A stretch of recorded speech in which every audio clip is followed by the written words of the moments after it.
আজ হনুমান জয়ন্তী। রামনবমীর মতো হনুমান জয়ন্তী ঘিরেও আসরে তৃণমূল বিজেপি 1 ইঞ্চি জমি ছাড়তে নারাজ শাসক বিরোধী দুপক্ষ। আজ সন্ধ্যায় উত্তর হাওড়ার কমল সংঘের উদ্যোগে শোভাযাত্রা। উপস্থিত থাকবেন বিরোধী দলনেতা শুভেন্দু অধিকারী। তার আগে আজ সকালে উত্তর হাওড়ার শোভাযাত্রা হলো। উপস্থিত ছিলেন উত্তর হাওড়া তৃণমূল বিধায়ক গৌতম চৌধুরী। গদা ঘুরিয়ে তিনি পা মেলান শোভাযাত্রায়। বলেন, হনুমান কারোর একার নয়, ধর্ম নিয়ে রাজনীতি বিরোধীরা করে, কিন্তু শাসক দল সব ধর্মের মানুষের পাশে থাকে সব সময়।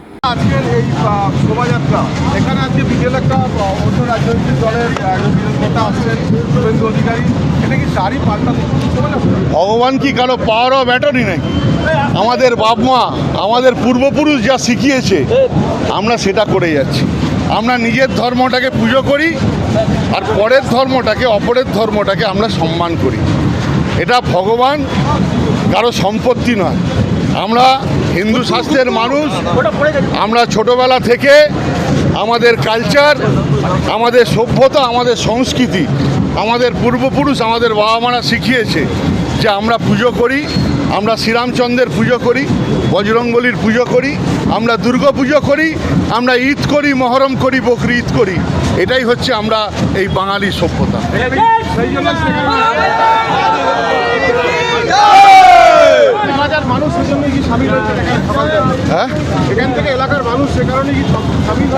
সমস্ত মানুষ সামিল হয়েছে। আমি আবার বলছি, ভগবানকে নিয়ে নোংরা খেলা উচিত নয়। আমরা এটা প্রত্যেকবার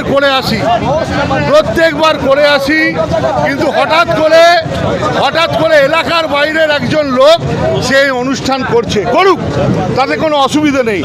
ঈশ্বর মঙ্গল করুক, ঈশ্বর সকলের মঙ্গল করুক, ঈশ্বর সকলের মঙ্গল করুক। তবে একটা জিনিস জেনে রাখবেন, চোরের ভাত আছে, বেঈমানের কিন্তু ভাত হয় না, এটা জেনে রাখবেন।